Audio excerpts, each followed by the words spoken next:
Wassalatu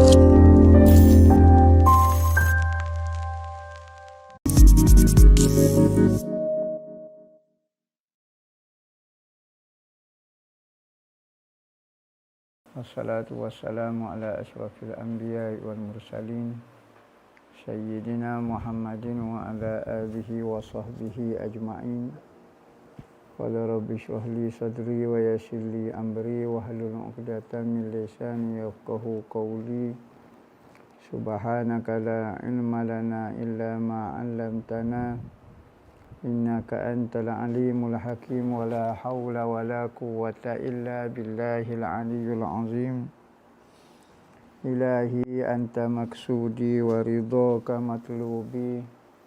A'tini mahabbataka wa ma'rifataka. Amma ba'du. Assalamualaikum warahmatullahi wabarakatuh.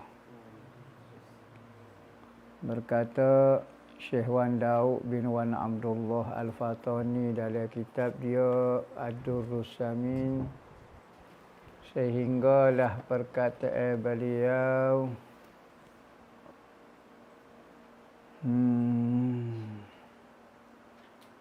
maka inilah 7 sifat.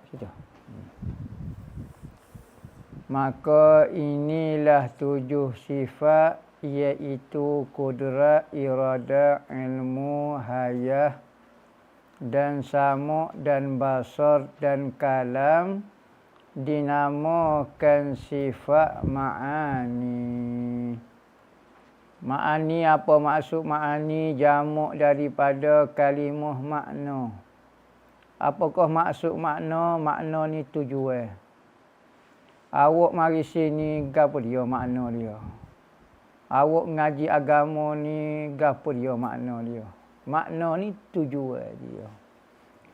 Perkataan hanyalah satu ayat, tetapi ada makna dia, tujuan dia. Maka ma'ani ni makna dia tujuan. Tujuan daripada mata adalah melihat. Tujuan daripada telinga adalah mendengar. Tujuan daripada mulut adalah berkata-kata. Tujuan daripada anggota ini adalah kekuasaan, kuasa, kudrat. Tujuan daripada hati adalah ingin, mahu. Maka Tuhan bersifat dengan makna kepada benda-benda itu. Tuhan tidak ada mata, Tuhan tidak ada tangan, Tuhan tidak ada kaki, Tuhan tidak ada telinga, Tuhan tidak ada mulut. Jadi Tuhan hanya bersifat kepada makna kepada benda-benda itu. Kerana yang berkaki itu adalah makhluk, yang bertangan itu adalah makhluk. Apabila sebut kalimah tangan, kita kena faham benda yang berada di atas dipanggil tangan. Benda yang berada di bawah nak serupa dengan tangan, orang panggil kaki. Kalau kita sebut Tuhan ada tangan, kita akan tenggambar benda itu berada di pihak atas Tuhan. Kalau berada di bawah tu dipanggil kaki. Biarlah kita tak boleh nak gambar bentuk dia kerana gini-gini hebat sangat kau, tapi dia kedudukan dia di atas. Maka menyatakan Tuhan itu ada anggota, itu kufur. Lepas tu ayat Quran itu lafaz dia. Makna dia bukan makna sebenar.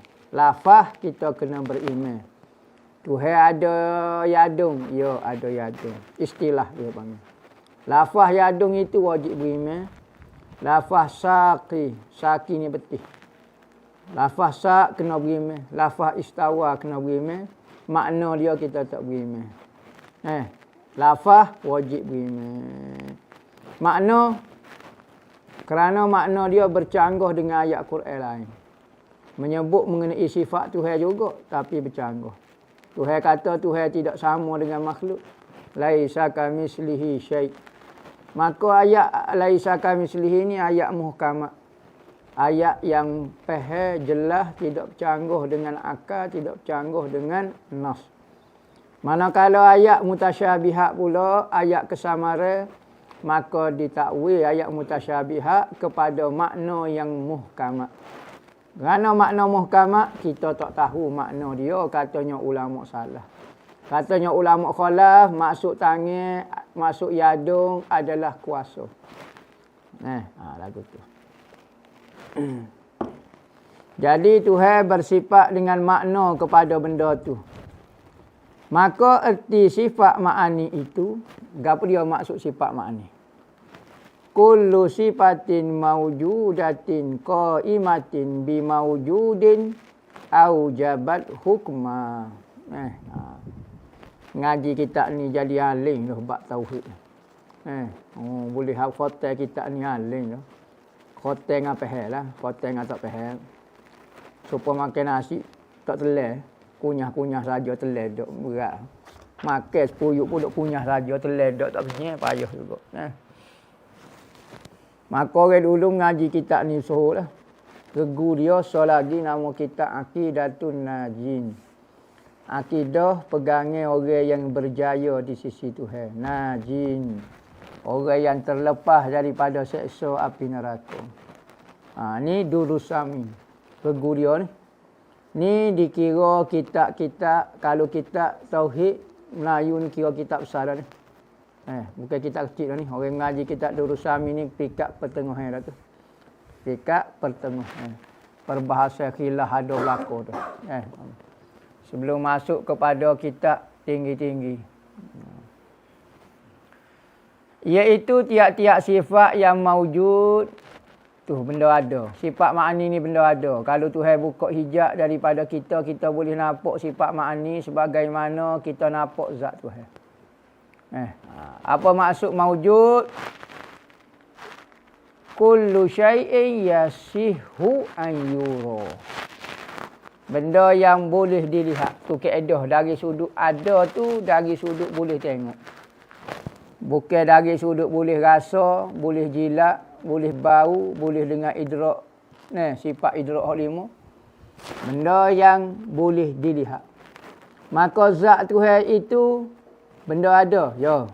Apabila benda ada, yasihu an yura.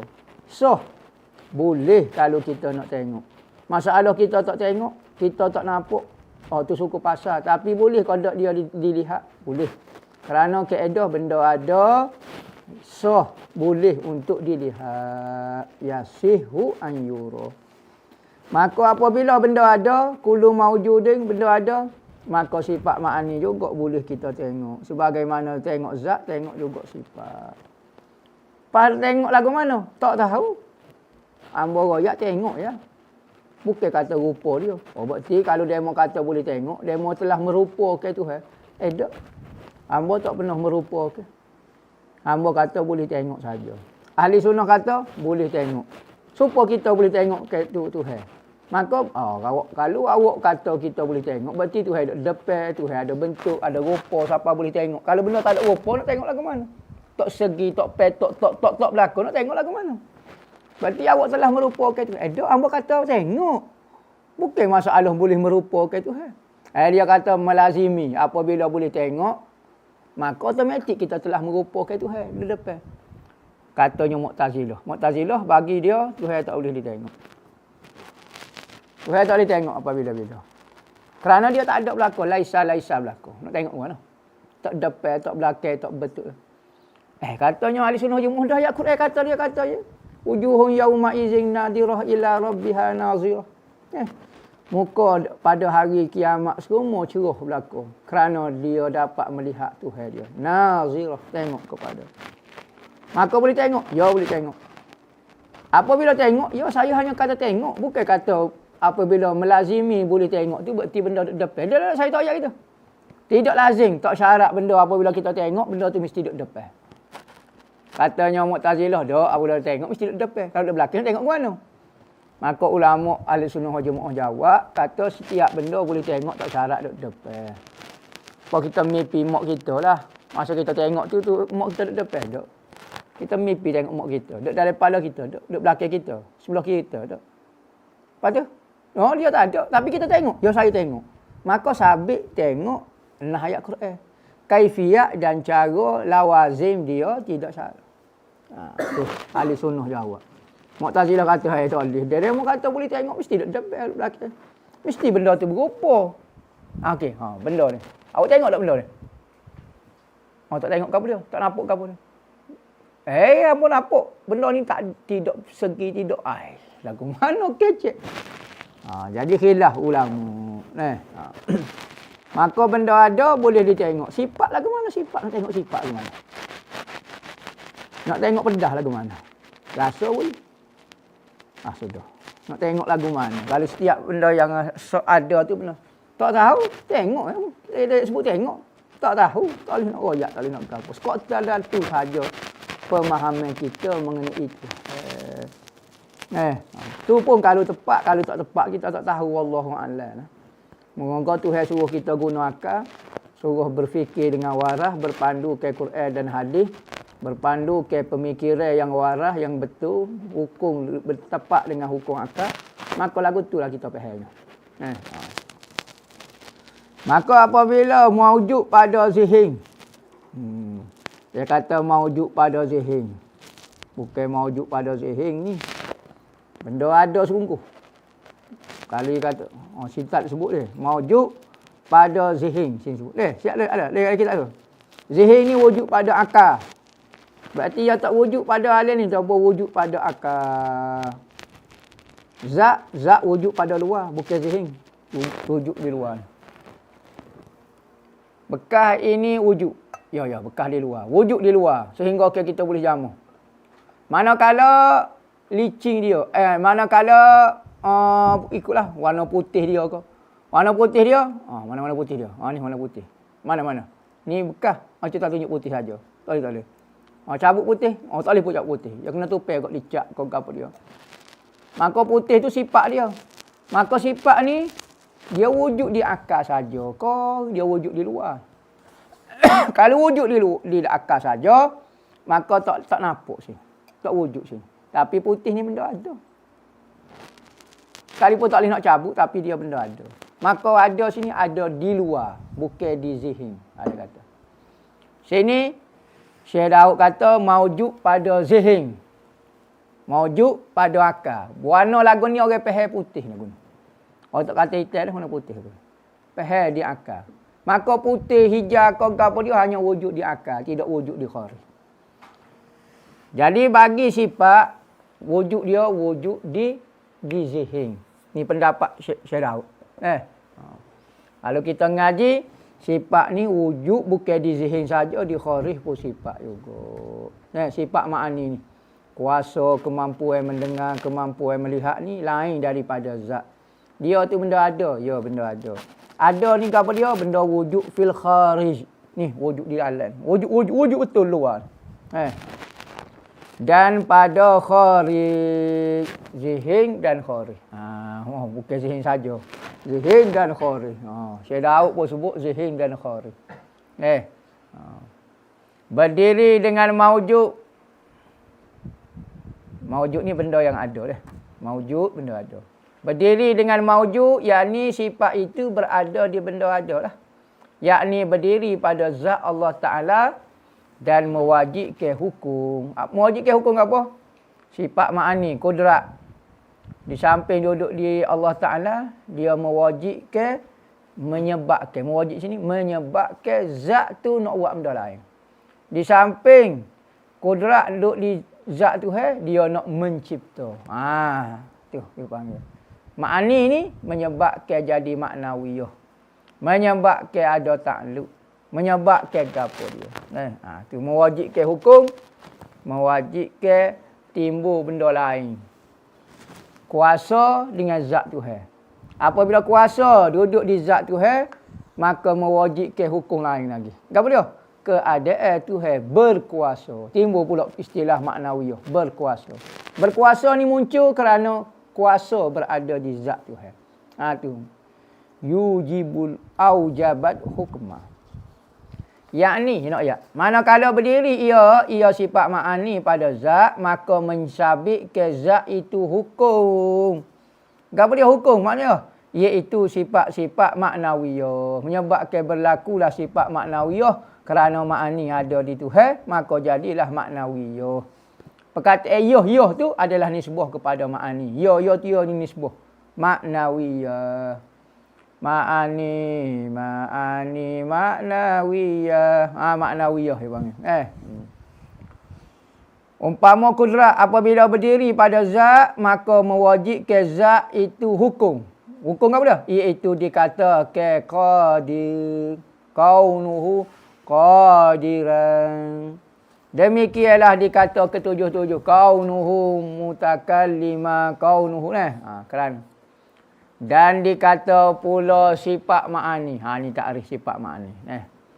Kalau kita ngaji dalam kitab usul tahqiq. Tengoklah kalau ada rezeki kita baca kitab usul tahqiq. Tapi kitab usul tahqiq tu tak ada pengarah. Tak tahu siapa dia pengarah. Rasa-rasa Syekh Daud. Ada kata orang lain. Kitab usul tahqiq ni depan dia syarah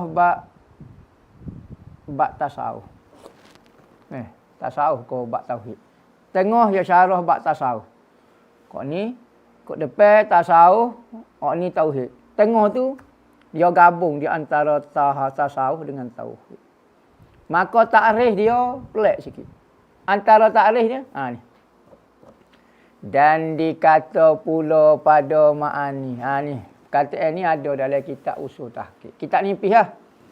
Tapi tak tahulah hamba kalau mengajar takut jadi geger kitab tu. Geger lah ni ke. Jadi ilmu pelik sikit kan. Geger selalu. Padahal ilmu itu sudah masyhur dah di kalangan orang-orang pondok. Jadi hamba lah ni tugas hambanya adalah nak menyebarkan semula, nak memasyhurkan semula, nak mempopularkan semula ilmu-ilmu orang pondok. Hamba tak pernah ambil ilmu daripada kuih ko, daripada tok cha ko, hamba masyhurkan, hamba glamour ke semula ilmu-ilmu orang pondok dulu bahas.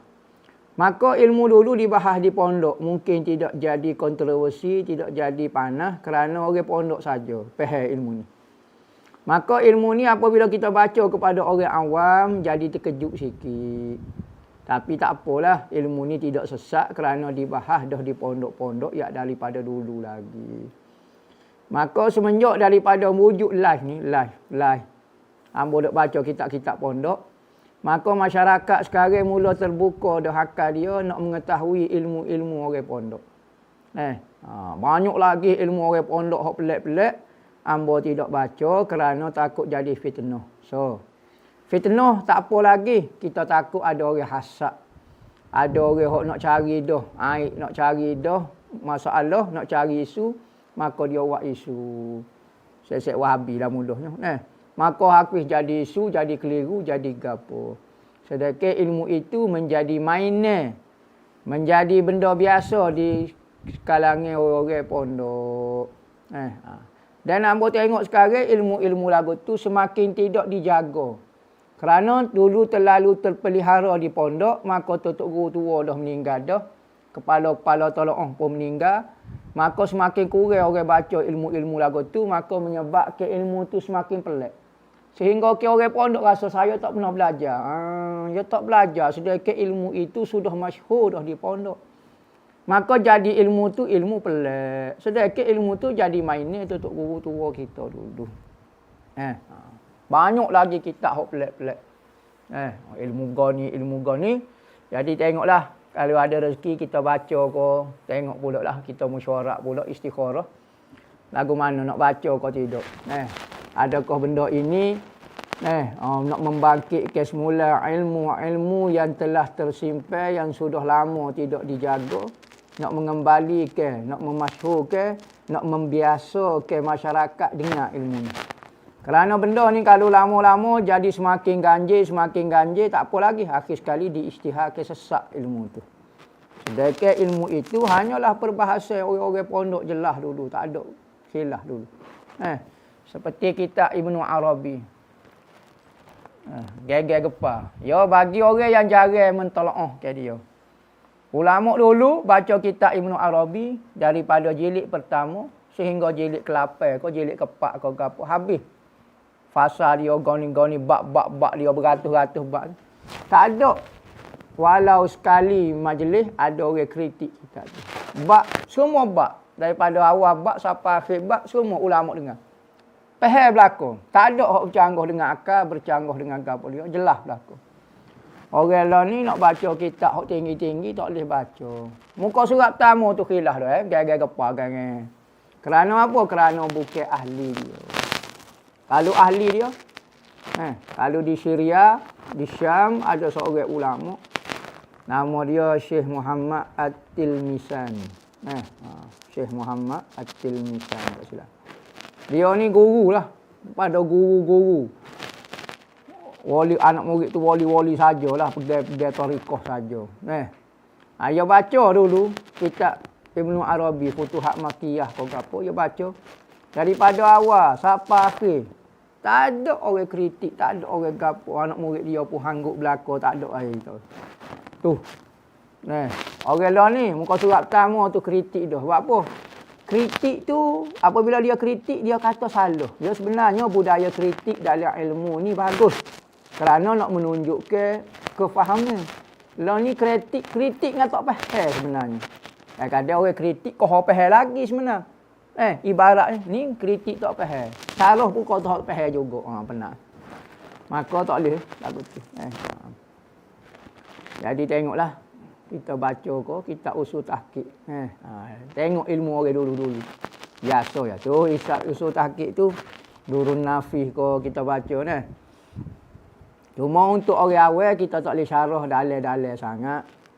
Syarah biasa-biasa. Manakala ahli ilmu kena bahas secara mendalam. Kita orang belajar ni kena berani. Berani bertanya. Bukan kata nak kurang ajar ke apa. Berani bertanya kerana nak mendapatkan ilmu yang yakin. Betul kok lagu ni hang kan. Syarah. Dikatakan pula pada sifat ma'ani. Ni anak ingat ayat ni ya. Dalam kitab tu disebut tu kecek sikit tajuk tu. Dia kata sifat ma'ani ni apa dia? La hiya huwa wa la hiya ghairuhu.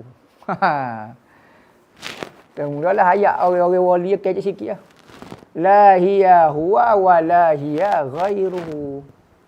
Tiadalah ia hiya yakni sifat ma'ani itu. Huwa bukanlah ia zat Tuhan. Wala hiya dan tidak juga sifat ma'ani itu bukan zat Tuhan. Sudah. Kok mana? Nak kata zat tu zat, nak kata sifat ma'ani itu zat, dak. La hiya huwa. Nak kata sifat ma'ani bukan zat pun dak juga. Faham mana? Kok tolong pun dak. Berlainan pun dak. Sudah. La hiya huwa wa la hiya ghairuhu. Maka apabila takrif lagu ni keliru.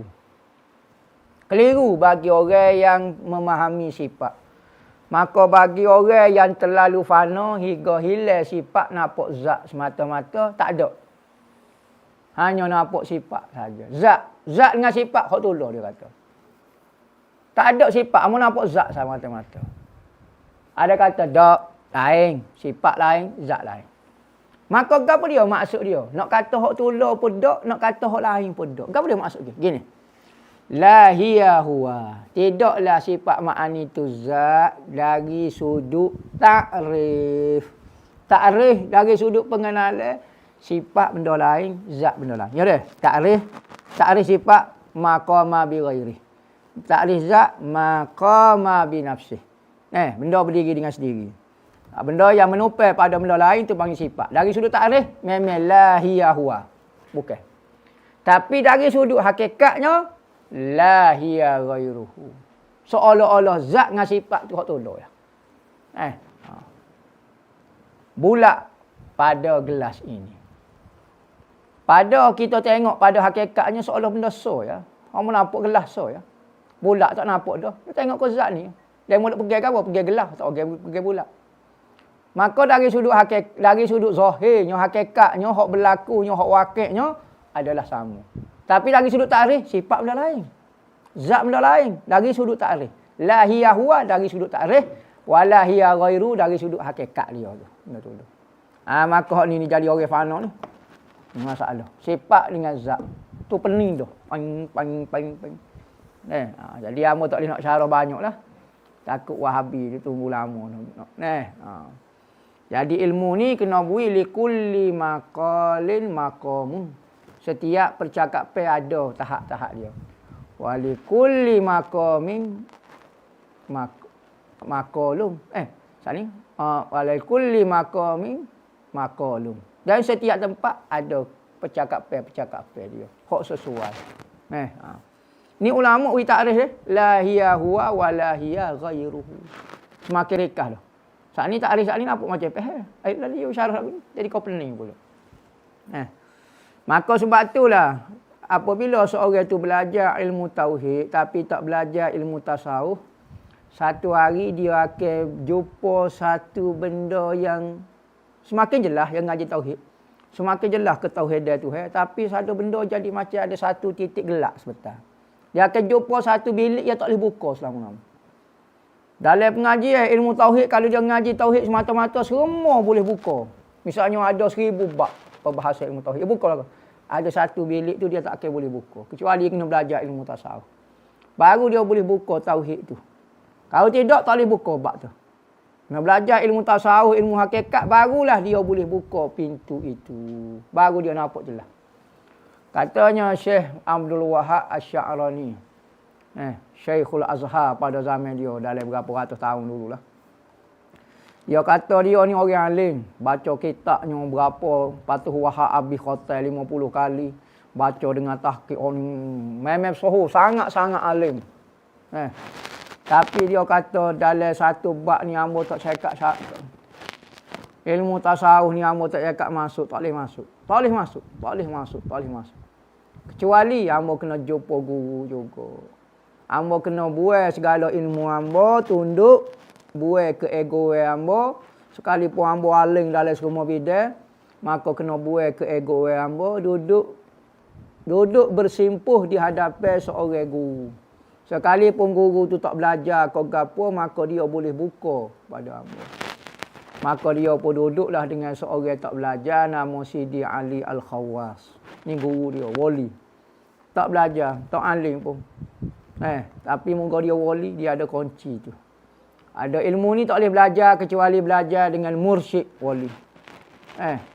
Mursyid ni apa dia? PhD. Bukan, mursyid lain. Mursyid ni kadang-kadang tak ada CJ, tak ada apa dia.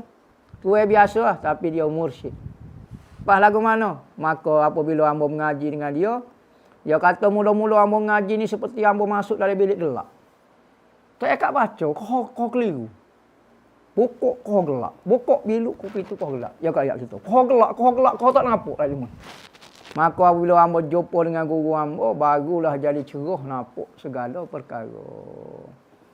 Ni kena buai kesombongan. Dalam pengajian ilmu ni kena buai kepintaran, kena buai kesombongan kita. Ada bab ni kita kena pergi dengan sifat rendah diri, dengan sifat hina. Jadilah di sebagai diri sendiri, yakni hamba Tuhan yang tidak ada apa-apa. Gi dengan cara lagu tu barulah diberi ilmu ni. Kalau gi dengan hamba rasa hamba pandai, hamba tok guru dah, hamba PhD dah, hamba profesor dah, hamba doktor kehormat ko apa dia value ko, rektor ko. Kena tunduk sebentar, buai sebelah ke egomu. Maka kalau mu rasa ilmu lebih besar daripada ilmu wali, ilmu Tuhan, mu tak akan boleh gapo-gapo. Maka kena buai ke ego kita, betul-betul kita buai. Jangan buat lolok-lolok. Betul-betul kita rasa kita tidak ada gapo, betul-betul nak menambahkan ilmu, nak belajar, barulah Tuhan buka.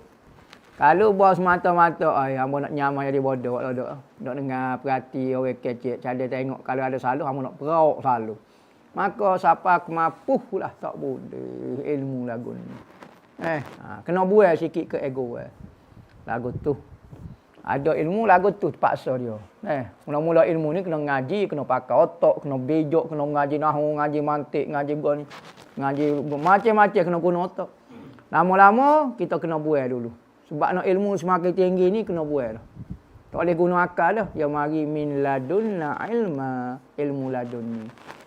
Bukan kata ilmu ladun ni mendakwa. Pegas peka mari ilmu laduni hak tu mendakwa kau gapo tak boleh. Ingat ilmu sungguh, kecek salah belako punya tak boleh mendakwa tak boleh. Ni ilmu hak laduni betul lah.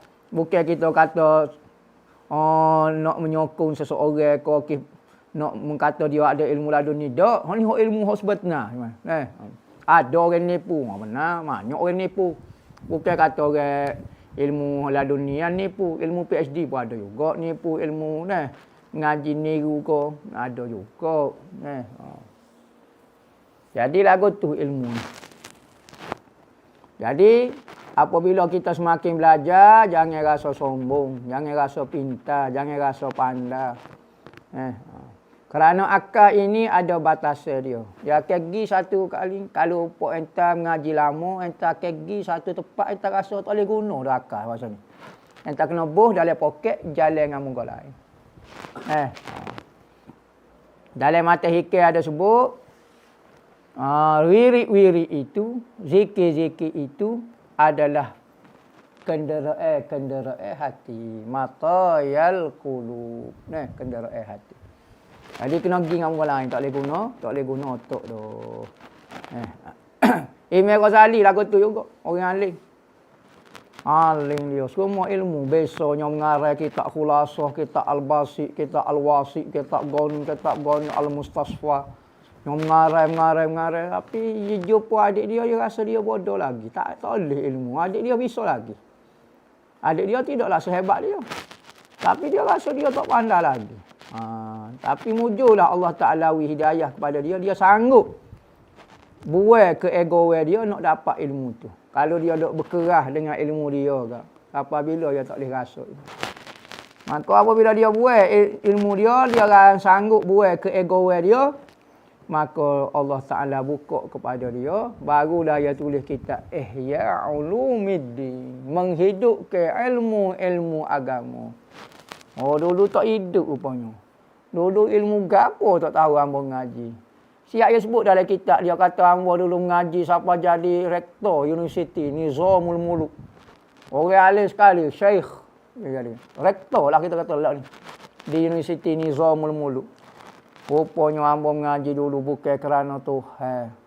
Padahal hamba ngaji dulu. Ya ke diri sendiri. Ya bukan kata syarah ke PhD orang lain. Dia ada syarah ke diri dia sendiri.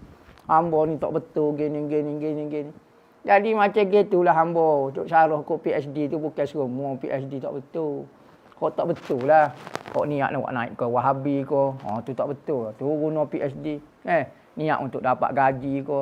Niat nak suruh dapat jawatan semakin tinggi. Tu salah dia lah. Kok betul dah. Kok niat gapo dia. Kok ahli sunnah yang mu'ah. Kok gapo dia. Tu tak ada. Tak suruh takut lah. Imam Ghazali duk ngepek ke diri dia sendiri dalam kitab dia kata hamba niat tak betul dulu. Niat nak berbangga. Niat nak suhu. Niat nak tunjuk pandai, niat nak bodoh orang masyarakat. Macam-macam dia sebut niat-niat dia. Memang niat tu kena berlaku atas kepala kita. Maka bila dia buat, maka tu hewi ilmu yang baru. Barulah dia rasa, lagu ni ilmu. Rupanya, tak semua ilmu itu dipelajari dengan pen, dengan buku, dengan kitab, dengan gapo.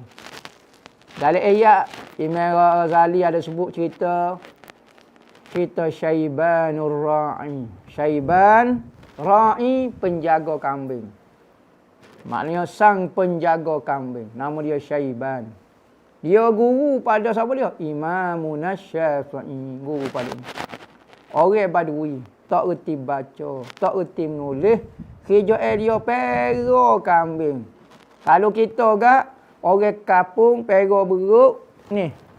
Pakai kain pelekat, kilah lagu ni. Baju pun tak pakai, duk makan kedai kopi, duk buah lagu tu lah. Tu Syekh. Badui tak tahu ke apa. Kerja pera kambing. Tetapi Imam Syafi'i, orang intelek. Orang educated. Orang yang bisa, kaedah bisa, boleh baca, boleh menulis, hafal, imam. Semua orang. Ngaji dengan orang tak tahu apa. Apabila lagu tu, Imam Ahmad Ibn Hanbal, anak murid dia nak tengok, kata, Tok Guru. Dia ayat kepada Imam Syafi'i. Tok Guru duk mengaji dengan Syaibanur Ra'i tu. Setara mana kat ilmu dia? Hamba tak tengok dia orang belajar, orang tak mengaji lah. Kita tampuk. Zahirnya lagu tu. Badui tak mesti baca. Tok guru pergi ngaji gapo dengan dia. Katanya Imam Syafi'i kata kepada Imam, jangan kata lagu tu, jangan tengok zahir lagu tu. Mu tak percaya ilmu dia masya-Allah. Kata, pergi tanya nanti aku bawa mu pergi. Pergi dua gitu. Imam Ahmad bin Hanbal. Imam Ahmad bin Hanbal, mari duduk depan. Duduk dah. Kalau kita kat ngukah tarik beruk lah kalau orang dulu kat kalau arak dia pegau kambing, tak ada pegau beruk. Mereka kata, arak ada tak pegau beruk bukannya. Tak ada sebabnya. Jadi pegau kambing. Duduk kau kambing dia. Duduk pada tak tahu gapo dia kalau kita kat. Imam Syafi'i pergi duduk senyap sopo budak depan tok guru dia. Orang jahil. Orang jahil lah kita nampak. Senyap guru. Imam Ahmad bin Hanbal duduk lah muka ni tok guru dia. Dia kena duduk gitulah. Tak boleh. Sekalipun dari hati dia duk was-was lagi siapa dia ni. Guru amu duk hormat kok siapa dia lagu ni. Kobai nampak suka sopo orang ni. Katanya Imam Syafi'i, assalamualaikum tok guru. Katanya saya biasa waalaikumsalam. Ni ada bawa orang, bawa sain ni. Mari nak berkenalan dengan tu. Apa ni? Tahu dia nak nanya berapa soalan kali kau gapo dia tak tahulah. Tanya ajak dia. Imam Ahmad bin Hanbal pun. Nak tanya benda lah. Katanya Imam Syafi'i, tak puas hati sangat. Tanyalah. Tanyalah dia sendiri. Katanya Imam Ahmad bin Hanbal, tak apa kau. Tanyalah. Tahu. Katanya Imam Syafi'i, tok guru merah kambing. Ya, merah kambing. Berapa zakat kambing? Soalan basic dari mula buat kerja lah ni. Nak uji tok guru dia. Syaiban Nura'i kata, budak ni nak uji apa? Zakat ni. Menurut siapa dia? Menurut mazhab dia ke mazhab ambo? Dalam bab zakat ni ada dua mazhab. Ada dua mazhab dia. Ambo tahu zakat ni menggonah dah sebut gini. Lagu mana? Zakat menurut mazhab ambo. Gini, kalau menurut mazhab Syafi'i, Imam Syaiban Nura'i kata, kalau pekor 40 ekor kambing, kena waktu bit seekor kambing. 2 ekor kambing, waktu 80 ekor kambing, waktu bit 2 ekor kambing. Lepas tu gini syarah lah. Katanya Imam Ahmad bin Hanbal tu. Betul. Kata menurut mazhab tu guru lagu mana pula? Katanya Syaiban Nura'i kata, menurut mazhab kami, orang-orang tasawuf ni, kambing dan tuai dia milik Tuhan. Tak suruh tanya. Kita duk bagi Tuhan 40 ekor ni, kita rasa kita. Kalau hak milik Tuhan ikut dia je nak ambil kau siapa dia. Ambo sendiri nak ambil pula gitu. Katanya saya nak nambah biasa mazhab dia. Lagu mana Imam Syafi'i kata? Lagu mana? Nak tanya soalan lagi. Tak puas hati lagi. Tanya? Tanya. Katanya Imam Hanbal gini. Kalau orang semaya, tengah-tengah semaya, lepas pada semaya dia teringat. Berapa rakaat? 2 ke 3? 2 ke 3? Tak ingatlah, maknanya terlupa ketika semaya. Katanya, lagu mana hukum dia? Katanya Syaiban Nura'i, mu nak hukum ni nak nurut mazhab mu ke mazhab aku ni? Dua mazhab juga. Homa dua mazhab macam. Katanya Syaiban Nura'i, katanya Imam Ahmad, apa lagu mana menurut mazhab kita? Gini. Menurut mazhab Syafi'inya, mazhab mu lah kata gini. Apabila orang tu lala 2 ke 3, maka kena ambil 2 yakin. Kalau kena tambah 3 lagi, patut sujud sawi. Betul. Pas menurut mazhab tu guru pula. Mazhab ambo, kalau orang lala dalam semaya, dia kena tarbiyah, kena suluk setahun. Kerana cuba dalam semaya. Dia ni lupa Tuhan. Pasal Imam Ahmad bin Hanbal dengan soalan lagu tu. Orang ni lupa Tuhan. Dalam semaya boleh lupa. Menurut mazhab ambo, setahun dia kena tarbiyah, masuk suluk, ngatik semula biar tak lupa Tuhan. Tu mazhab tasawuf. Pasal Imam Ahmad bin Hanbal selok dengan jawapan lagu tu.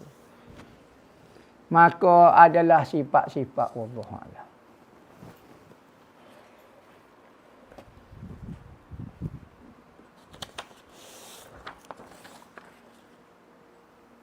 Kalau baju batik ada corak haiwan, misalnya burung meruk, bunga gitu, kira cukup seekor lah burung penuh corak memenuhi baju.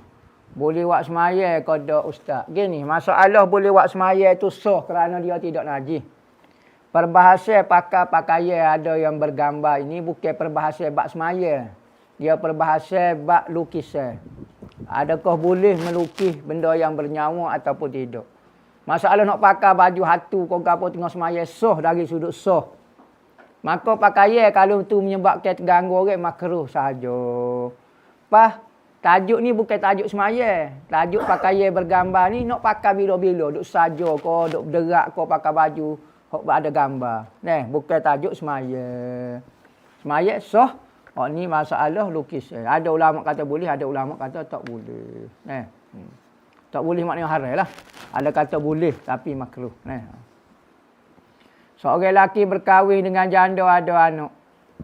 Lepas berapa tahun cerah, adakah wajib atas lelaki itu beri nafkah kepada anak tiri selepas bercerai? Tidak wajib. Kerana anak tiri bukan anak kita. Anak kita saja yang wajib kita kena beri nafkah. Manakala anak tiri bukan anak kita. Dia ada ayah dia kan? Maka ayah dia yang wajib kena beri nafkah. Sekalipun kita nikah dengan bini dia, nikah dengan mak dia, dia ada anak. Bini tu, janda tu ada anak. Anak daripada suami lain. Dia nikah dengan kahwin ni, sekalipun lagu tu, nafkah anak tu tetap atas suami dulu. Bukan suami baru. Isteri dia tu memanglah kena cara anak tu. Macam mana nak hilangkan perasaan rindu? Rindu itu adalah nasib lagu hijah. Walau dah berjumpa tentang rindu. Rindu ni satu perasaan. Ingatan kepada seseorang. Jumpa tak hilang pun ingatan tu. Tetap rasa suka duduk dengan dia, tetap rasa seronok duduk dengan dia, tetap rasa nak duduk dengan dia. Sekalipun duduk dah tu, dah ada lagi perasaan tu. Rindu pada guru-guru yang membawa diri kita menjadi lebih baik daripada sebelumnya. Yang mengajar kita enti rindu kepada Rasulullah. Mengajar ilmu-ilmu tanpa penat lelah. Ngajilah. Kalau kita teringat kepada guru kita, doa kepada dia. Sedekah petihah kepada dia ke apa. Tu tanda kita ingat yang baik. Kalau boleh ingat semata-mata tu ingat yang merugikan. Ingat kepada Rasulullah. Teringatnya Rasulullah jasa dia. Selawatlah. Teringatnya kepada Tuhan tu duk cara ke ambo siang malam. Tak sebut kau la ilaha illallahnya. Teringat nama Tuhan, sebut nama Tuhan. Ar-Razzaq, ya Rahmanu, ya Rahimu, ya Malikum. Ikutlah baca Asma Husna bertambung tu. Ni ingat saja, ingat. Seingat-ingat yang diingat-ingatkan. Jadi nampak rugi. Padahal ingatan tu pahala dah. Hati telah mengingati Tuhan dengan ikat Nabi Muhammad tu boleh pahala dah. Tapi biar pahala tu naik sikit. Naik biar jadi gila lidah. Lepas tu nak suruh besar lagi, ajar orang juga untuk jadi perindu kepada Allah dengan Nabi Muhammad. Kita ada dah perasaan tu. Mari dah hamba. Ajar orang lain pula. Biar bersambung lagu tu. Pas Nabi Muhammad tak rindu ke kita, Nabi Muhammad rindu juga kita. Tak tika Nabi Muhammad dah kita dah ni rindu ke dia. Nabi Muhammad buat dah amalan rindu kat orang ni. Kita dah pula buat. Tak apa kau rindu jatuh sama jatuh. Nabi Muhammad ni kita rindu ke dia kerana jasa dia. Kerana kebaikan dia. Bukan rindu koyak kok lain pengaruh kok si kok dia lagu tu. Rindu lagu ni rindu ibadat. Sahabat-sahabat dulu Rasulullah meninggal. Separuh tak saya hidup dah. Mati. Rasulullah meninggal, ada tu mati selalu. Dengar Rasulullah meninggal, mati. Dengar Rasulullah meninggal, buta. Dengar Rasulullah macam-macam. Kerana apa? Tak boleh pisah. Rindu lagu tu. Adakah perasaan lagu tu bid'atun? Bid'ah. Ada bid'ah, sahabat dulu buat lebih pada kita lagi. Bahkan mungkin kalau kita duduk zaman sahabat, kita ni orang munafik, orang tak sayang langsung ke Nabi. Sebab sahabat dulu dia tunjuk sifat sayang dia, tak tahulah. Disebut dalam kitab-kitab sirah. Baca kat kitab Hayatus Sahabah tu mengenai perasaan saya ke Nabi. Saya terlambat datang kuliah muslimat. Jadi kawasan kosong dalam surah tu betul-betul di saf pertama muslimat. Di hadapan guru hok lelaki mengajar. Siapa dia letak situ. Kat belakang dah penuh. Saya jadi segan nak duduk situ. Sebab betul-betul berdepan dengan guru. Biasanya saya duduk belakang-belakang je. Lepas tidur boleh ada. Belakang je kat balik tiar. Duduk tiar. Serba salah saya nak duduk depan guru. Bagaimana adab muslimat dalam guru dengan guru lelaki? Ni masalahnya. Dia sebenarnya lelaki sama lelaki, perempuan sama perempuan. Kalau tidak guru lelaki kat payung, jadi ni kita daripada belakang duk jalan nyok-nyek. Depan hujatan duk tengok. Sekalipun dia duk mengajar tapi kita duk main jalan lengger-lengger. Pakai jubah hitam pula, pakai ketak pula, pakai wak style eyeshadow berlepak serap, pakai puluh wak style jalan lagu ni. Bawa big macam mok dating jalan gini. Nak pergi mengaji ni macam pergi kitab Syama'il Muhammadiyah ni pergi gini. Bulu mata gini. Jadi penuh juga mengaji lagu tu. Jadi muka lain Syama'il muka lain, mungkin Syama'il Muhammadiyah jadi Syama'il kucak kosi bang. Jadi mengajar ni ada benda tu kita nak kata orang ada keperluan juga kalau mengajar nak tengok mungkin ada sebab-sebab nak tunjuk cara kau. Tapi kalau boleh kurang ke majlis-majlis capu lagu tu. Sekalipun atas nama belajar. Lebih-lebih lagi ngajar tajwid pula. Kena tengok berdepan gini pula Allah. Tengok muka dia. Mana ngajar tajwid tengok kepala lutut? Macam tengok kepala lutut awak. Mak Salih kena tengok muka. Sok nak sebut lagu mana, mucung lagu mana. Bibir dia duk tengok. Ustaz pun. Lagu ustaz mutu ya. Jadi kena ajar waruk lah. Pok kita ni tak waruk tahu tu. Tapi kita panggil wak lolok waruk. Wak lolok waruk depan Tuhan. Biarlah wak lolok itu. Kena belajar wak lolok. Kadang-kadang hidup ni hanya pura-pura ya sebenarnya. Dari sudut hakikat dok gitu pun. Tapi kita kena sekalipun tak boleh orang hakikat tapi pura-pura lah. Pura-pura jadi baik. Pura-pura semayang. Pura-pura mengaji. Tak apalah pura-pura dulu. Hidup dengan pura-pura dulu. Dia berani kata saya betul-betul mengaji. Berani? Saya betul-betul semayang. Berani? Tidak kau kalau kecek kat Allah. Saya pura-pura ya. Tak apalah pada pura-pura jahat. Pura-pura jahat ni tak ada. Memang jahat sungguh. Memang. Tak ada. Bunuh orang minum arak. Saya pura-pura ya. Cak punga amna sabah. Jadi lagu tu lah. Payah adab lelaki ni payah. Kalau bolehnya kita duduk celah tiar lah. Maknanya kalau penuh tak, kita duduk di muka pintu lah. Kalau sudut depan lagu tu jalan jadi tak comel. Pemandangan tu tak comel. Jadi kalau ashabut tabligh kita tengok orang-orang setengah tempat tu memang kalau mengajar lelaki tak boleh tengok. Mastura dia tak boleh tengok, belakang tabligh kecek sore. Kalau dia ambil lagu tu juga. Mengajar orang Tino, guru duduk sore. Hamba pernah mengajar sana orang Tino. Masuk dalam bilik sore kita, poi gila kecek sore. Dia suluh. Dia kata dia buat spekar ya. Dia nak spekar. Gambar tak tengok. Spekar saja. Suara spekar tu. Tengok tu. Tak tengok muka kita, tak tengok. Suara aja. Soal jawab atas kertas. Tak punya suara ke apa. Atas kertas. Tu jaga dia. Kerana apa? Dalam kebaikan ni jangan terselit kejahatan takut. Jadi asal niat molek. Tengok hak comel tu gak. Ustaz tu kecik ada belanja Ailiu. Apa ustaz tahu? Apa jadi jadi buat apa jadi belanja apa asalnya niat molek dah mari ikhlas bismillah taala mari tengok hak comel tu kan tak ada apa kena ustaz tak nikah pula kan tak ada apa nak pergi ngajar mandi spray takut apa nak pergi ngejah dah nak pergi ngajar pelik sungguh ngajar muslimat kalau ngajar hujatan mandi duk gosok gigi duk rambut tak sisir tasawuf molek makan nasi berang, nasi atas muka. Jatuh gapo dia. Kalau orang Tino bedok, pakai lecu, gapo ni. Macam-macam manusia tu. Kadang-kadang itulah. Nak kata lagu mana, bukan kata tak. Gitulah, kena jaga sikit.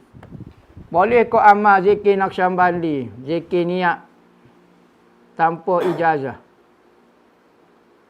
Berapa kali elok baca dalam sehari, zikir niat. Zikir niat. Gitu saat ni. Apa? Ilahi anta maksudi tu dah. Waridhaka matlubi. Anak ijazah lah. Zikir tu setiap kali nak buat gapo-gapo. Jadi anak ijazah lalu dah. Amalan tu. Ilahi anta maksudi waridhaka matlubi. A'tini mahabbataka wa ma'rifah. Ilahi wahai Tuhanku. Anta maksudi. Mulah tujuan dalam hidup aku. Aku nak kok musuh. Waridhaka matlubi. Redha kamu. Suka kamu. Aku duk cari lah ni. Duk buat baik ni nak cari redha mu. A'tini mahabbataka wa ma'rifata. Berilah sayangmu, aku jadi sayang kamu, berilah aku jadi kenal kepadamu. Setiap kali nak semaya kau, ilahi anta maksudi wa ridhaka matlubi a'tini mahabbat. Usalli Allahu akbar. Nak puasa kau, nak jemleh kau, ilahi anta maksudi wa ridhaka. Bismillahirrahmanirrahim, Allahu akbar. Ikutlah nak kau boleh nak puasa, nak iktikaf kau, nak gapo dia kau. Niat hak tu dulu. Mudah-mudahan amal ibadat kita memberi kesan dalam hati kita, dapat makrifat dan mahabbah sungguh.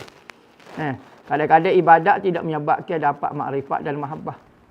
Maka apabila dapat makrifat dengan mahabbah, tak payah kecek lah. Jadi jauh lah budak tu. Beres, tak payah apa dia. Buka pondok, tak seduk pondok lah. Bisa, lepas dah lah ujian dia.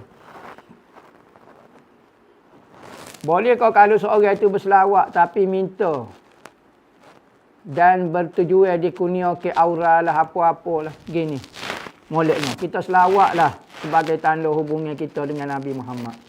Manakala kelebihan itu kita minta kau. Ya Allah, ya Tuhan, aku beri jindu. Minta. Untuk selawat, kita selawat kerana Allah. Tapi kita minta. Minta tak salah. Masuk dalam kategori doa.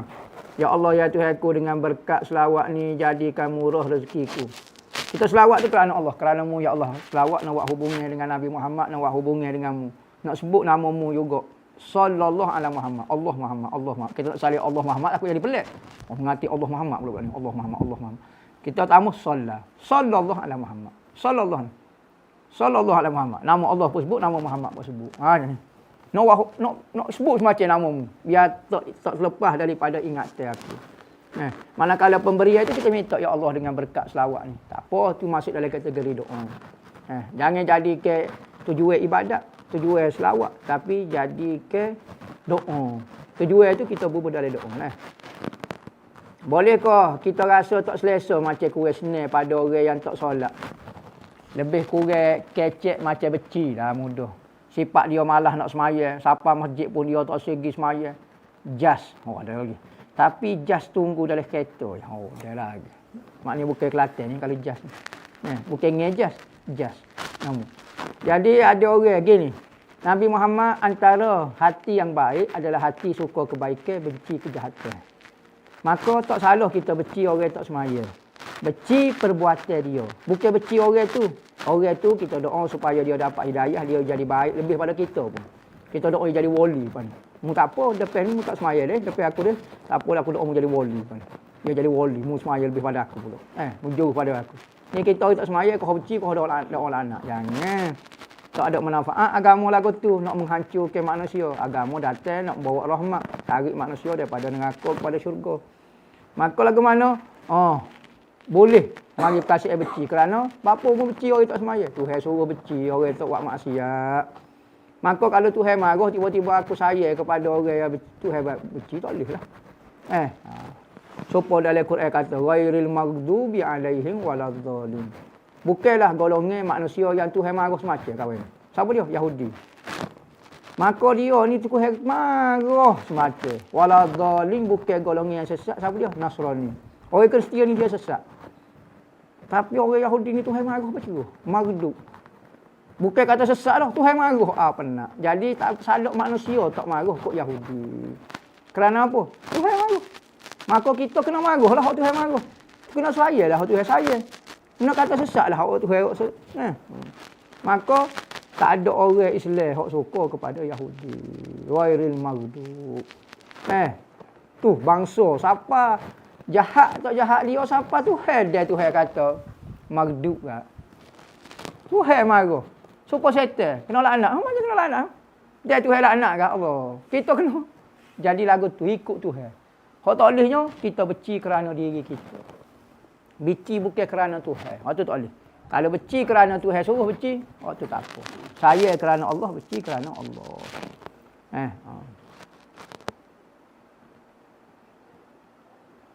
Ustaz kat gauk tulis, tahap kritikal. Gauk tulis. Gauk tulis. Gauk tulis ada juga. Tahap kritikal dah. Gauk kau bagus tulis. Kau cancel tulis ni. Gauk tulis tahap kritikal dah. Gapo ubat hok paling mujarab untuk gauk tulis ni? Sudah gauk tulis amo tak nampak lagi. Gauk tulis ni lagu mana? Dia sendi ya kalau gauk ni dia sendi. Apa maksud sendi? Ada ni asid urik ni di antara sendi ni dia tu banyak, maka dia ganggu tulang. Dia bukan tulang tu sendiri, dia ada asid urik tu. Jadi kena buang asid urik tu barulah dia tidak mengganggu perjalanan sendi. Gaut ni duduk sendi, bukan di tulang. Kalau tulang lagu ni dia jadi muka lain. Satu baruh. Baruh tulang ni dia jadi tangan jadi berekok gitu. Jadi sendi wali rosok apa jadi gelembung gitu. Satu baruh tulang. Hamba tak tahu ni gaut tulang pula. Mai kok mana? Tak tahulah, mungkin ada lah. Cuma gaut ni kita kena buang asid urik dia, jangan makan benda-benda yang menambah ke asid urik. Kalau sakit sangat gak teh air batu tu. Ambil air batu kalau sakit sangat. Guna biuh. Biuh dia so ya, ambil air batu tok pak sakit tu. Ambil seputih hok keras tok. Cair ambil ni pula. Sampai hilang. Dia kena sejukkan sebab asid urik tu jadi panas dan benda tu jadi berdenyut. Kena sejukkan dengan air batu tu, biuh dia paling molek sekali. Pada tu buat style fahas. Cocok waktu ambil asid urik, kurangkan dan makan benda-benda yang mengurangkan asid urik. Cukup apple kau apa dia. Jangan makan benda-benda yang menyebabkan tambah asid urik. Oh, sakitlah. Gitu. Gitulah. Maksud mendapat madat dari guru tu macam mana? Madat ni pemberian, pertolongan. Pemberian ataupun pertolongan daripada seorang guru. Sama ada pemberian ilmu khas daripada guru, zikir khas, pertolongan khas, kau apa tu panggil madat belaka. Madat. Makna kita minta pertolongan. Madat ni asal gini, mad. Tangan macam. Oh, kita pun pergi. Tu mad. Kita honjo ke tangan, holo ke tangan kita nak tolong orang. Tu madda. Sebab tu kalau baca panjang panggil mad. Kita panjang ke mad. Mad ni panjang ke. Kalau baca so harakat yang di luar harakat, mad ni maknanya manjang ke. Makna kebaikan tu dipanjang ke, ditudung. Jadi kau panjang. Tu madat dia panggil. Maka macam-macam lah. Madat ni ada pemberian ahwal, perasaan, akhlak daripada guru kita. Kita pergi ngaji dengan dia, kita jadi ikut perangai dia. Tu madat daripada akhlak. Macam-macam lah madat ni. Madat perasaan, madat ahwal, macam-macam madat. Antara membangunkan masjid dan melepaskan fardu ain, mana yang lebih utama? Dua-dua. Jangan buat istilah ada percanggahan di antara dua tu. Jangan kalau boleh dalam kebaikan jangan buat istilah pilihan. Paksa saya pilih ni. Kena hak, tapi dari sudut hak lebih pentingnya fardu ain lah. Sebab kalau mati tak lewat masjid tak dosa, tapi mati tak lepas fardu ain dosa. Bangunkan masjid jadi jemaah kau ramai, tapi belajar fardu ain ni jemaah tak ramai. Macam mana nak buat bagi jadi dua-dua seiring? Buat dua-dua lah. Boleh ngajar fardu ain, boleh lewat masjid. Gitulah. Apa jadi buat macam pilihan tak boleh gerak gitu. Boleh tak ijazah ke amalan selawat adrik ni dan selawat Ibrahimiyah? Ambil ijazah dah selawat adrik ni 10 kali sehari. Allah. Assalatu wassalamu alaika ya sayyidi. Ada riwayat kata ya sayyidi ya abati. Wahai ayahku. Maknanya ayah sini ayah ruh lah, bapa ruh. Kita adalah Nabi Muhammad. Sayyidi ya abati ya Rasulullah khuz biyadi qallat hilati adrikni. 10 kali sehari. Tanya ada masalah besar, selawat banyak-banyak dengan selawat adrikni sehingga selesai masalah. Selawat Ibrahimiyah, Allahumma salli. Selawat Ibrahimiyah lah. Kama sallaita ala sayyidina Ibrahim. Baca sekali, baca 2 kali, gila. Ada riwayat kata ni selawat paling afdal sekali sebab hak Nabi Muhammad ajar. Sekalipun selawat lain wali ajar, tetapi benda yang didapati oleh wali tentulah tidak sehebat benda yang didapati oleh Nabi Muhammad. Maka ia panggil madat ataupun pemberian daripada hadrah Nabi lebih hebat daripada hadrah wali. Tu kaedah dia. Sebab tu ada setengah orang selawat Ibrahimiyah sahaja. Boleh berlaku, tak ada masalah ke apa dia. Orang Islam pakai cicing suasa, tosa, tak apa kau khilaf ulama. Hak tamaknya tak boleh pakai. Kerana dia campuran daripada emas, dihukumkan pakai emas berdosa. Sikit banyak. Berkaitan soalan jual beli pada hari Jumaat pada kuliah yang lepas. Adakah jual beli bagi golongan laki-laki tak wajib solat Jumaat seperti musafir? Atau sebab yang lain yang menjadikan dia tidak wajib Jumaat juga haram? Tidak. Kok kata kita kata haram orang lelaki tu jual beli bagi orang yang wajib semaya Jumaat. Orang musafir, orang tino, orang sakit, orang uzur kau tidak jadi masalah, tidak haram. Kita makmum muafiq, ada makmum masbuk solat sebelah kita. Bila imam bagi salam, makmum masbuk tadi pun turut beri salam. Dia tidak tambah rakaat tak cukup. Kita sebagai orang sebelah kita bagaimana mahu menegur rakaat tambah. Sekiranya dia baru sedar, dia perlu solat semula atau tambah rakaat saja, apa hukum kita menegur dia, noyak dia. Tambah rakaat lagi. Kita habis dah kan semaya kita boleh kecek tambah rakaat. Dia pun bangun. Bangun dah.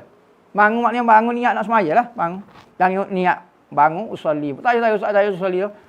Sambung semaya, tambah rakaat, lepas tu sujud sawi saja. Kerana apa? Sengaja beri salam tengah-tengah semaya. Kena sujud sawi. Contoh ada seorang cakap, sekurangnya aku tak buat dosa mencuri macam kau kepada seorang lain dengan nada menghina. Adakah sebelum mati orang yang cakap itu akan teruji dengan perkara yang dia cakap ke? Nabi ayat lagu tu. Siapa dia hina ni, maksiat orang, maka Tuhan akan balasan dia adalah dia akan buat maksiat yang sama. Tu jaga. Tuhan Nabi Muhammad suruh jaga sangat lidah kita. Jangan kita rasa kita bersih tak layak buat maksiat tu. Kalau Tuhan nak hina kita. Sebab tu hati sentiasa ingat Tuhan.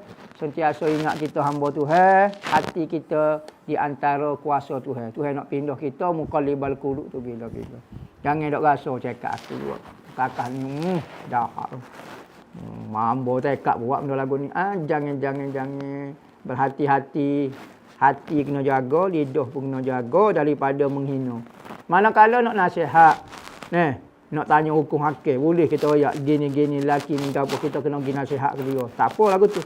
Tapi bos qadar nak memanjakan aib orang, nak menzahirkan aib orang, nak menghina dia, tak salah. Nak komen atas dasar, bukan nak beki pun. Komen di YouTube kau boleh nyanyo ke dia, malulah dia. Takut kita buat saja pula nyanyo lah. Tapi Nabi ayat lagu tu. Jadi kalau kita kata ke orang lagu tu cepat-cepat istighfar, minta maaf dengan Tuhan, ngaku ya Allah ya Tuhan ku janganlah. Minta amal berlindung Ada tak doktor-doktor? Doktor. Bila masa amal saya dengan doktor, ambo ke kata semacam doktor. Ada doktor yang jujur. Mana amal tahu jujur atau tak jujur. Mengatakan punca penyakit di zaman sekarang punca daripada gula putih, gluten.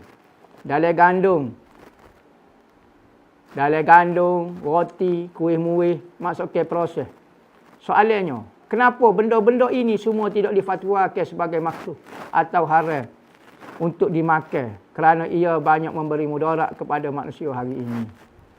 Kajian-kajian lagu tu adalah dibuat oleh doktor-doktor.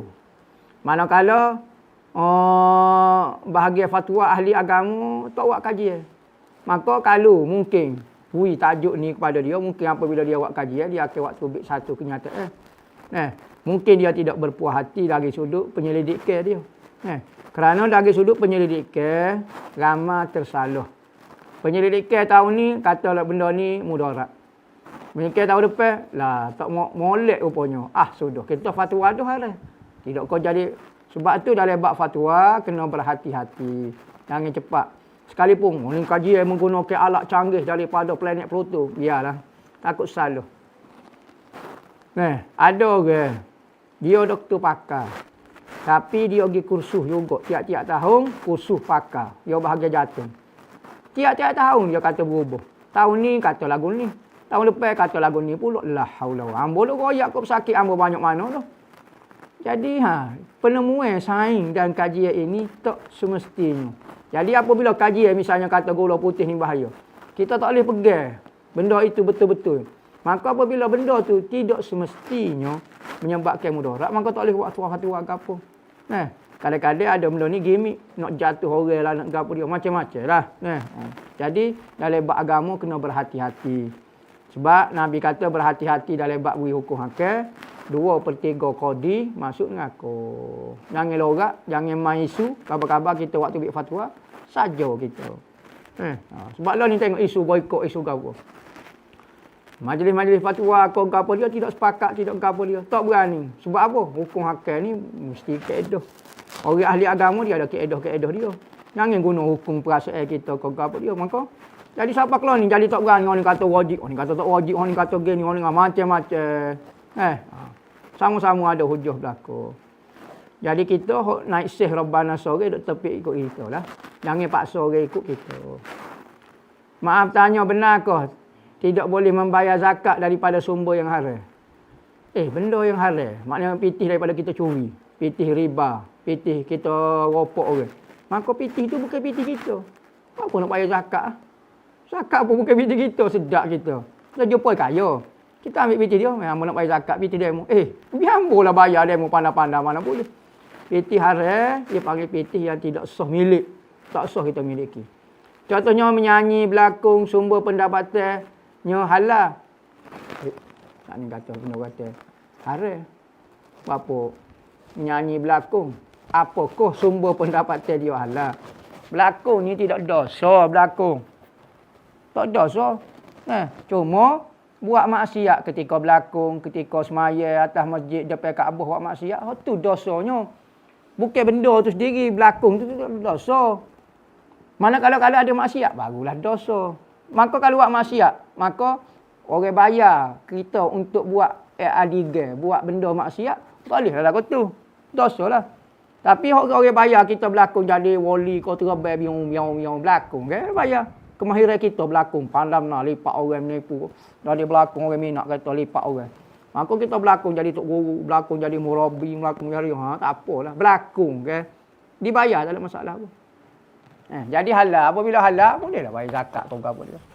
Jadi pelakon tidak semua sumber dia haram. Kok haramnya, kok maksiat lah. Ustaz pun kadang sumber haram juga. Tok guru pun sumber haram juga. Di atas kita sebenarnya. Maksiat berada di mana-mana. Wallahu a'lam al-Fatihah.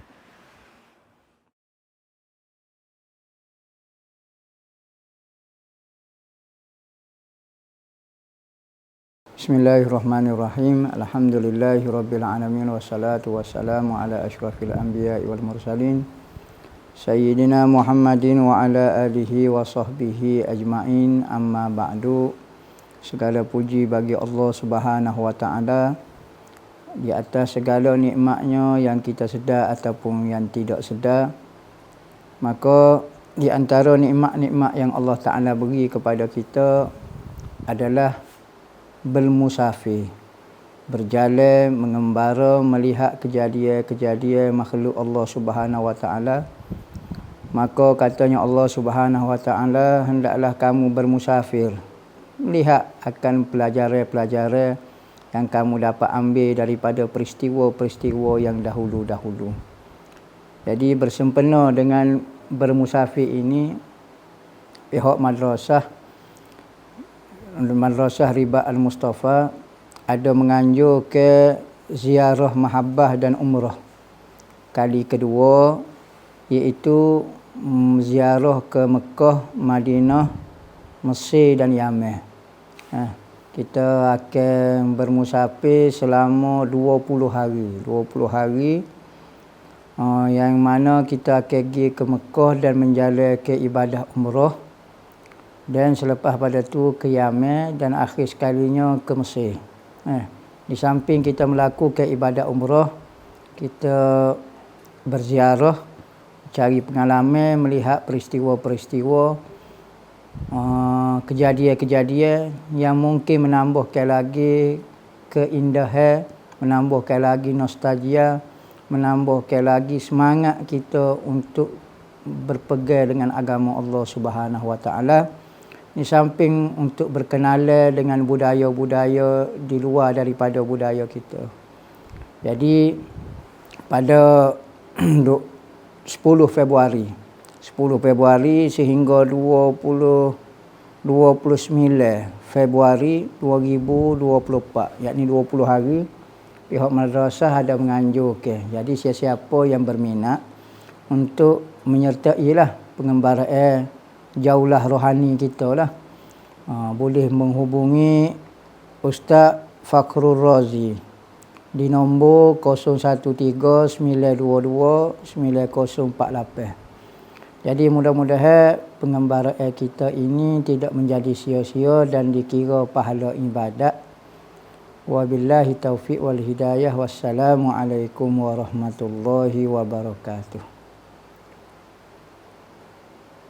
Bismillahirrahmanirrahim. Alhamdulillahirabbil alamin wassalatu wassalamu ala asyrafil anbiya'i wal mursalin sayyidina Muhammadin wa ala alihi wa sahbihi ajmain. Amma ba'du.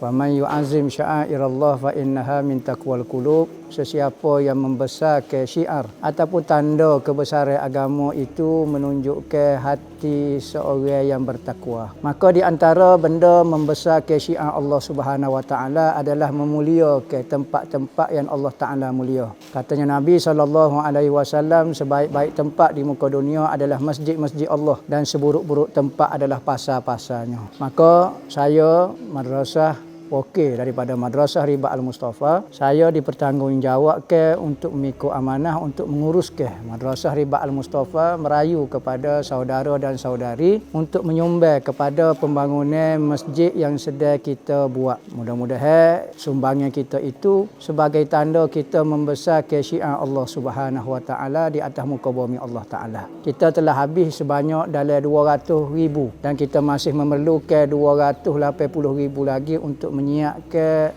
tambahan daripada masjid yang kita sedia duk guna sekarang. Masjid tambahan ini adalah keperluan untuk pelajar-pelajar belajar. Kerana pertambahan pelajar maka memerlukan ruang yang sangat besar. Maka saya berharaplah, saya merayu sebagaimana Allah Subhanahu wa taala menyebut di dalam Al-Quran, sesiapa yang ingin memberi pinjam kepada Allah Subhanahu wa taala. Allah Taala menggunakan perkataan Allah Taala nak meminjam harta kita. Lemah lembutnya Allah Taala untuk mengambil harta seseorang. Jadi saya lebih-lebih lagi merayu kepada muslimin dan muslimat untuk menyumbang bersama-sama menjadi pahala kebajikan amal jariah yang berpanjangnya sehingga di dalam kubur kita dan hari akhirat. Mudah-mudahan Allah Ta'ala menerima amal soleh kita yang ikhlas kerana Allah Subhanahu wa taala. Mudah-mudahan agama Allah Ta'ala tetap tersebar syiarnya. Mudah-mudahan Allah Ta'ala saja yang akan membalas hasil usaha amalan kita semua di akhirat nanti, iaitu syurga Allah Subhanahu wa taala. Wa sallallahu ala sayyidina Muhammadin wa ala alihi wasallam walhamdulillahi rabbil alamin.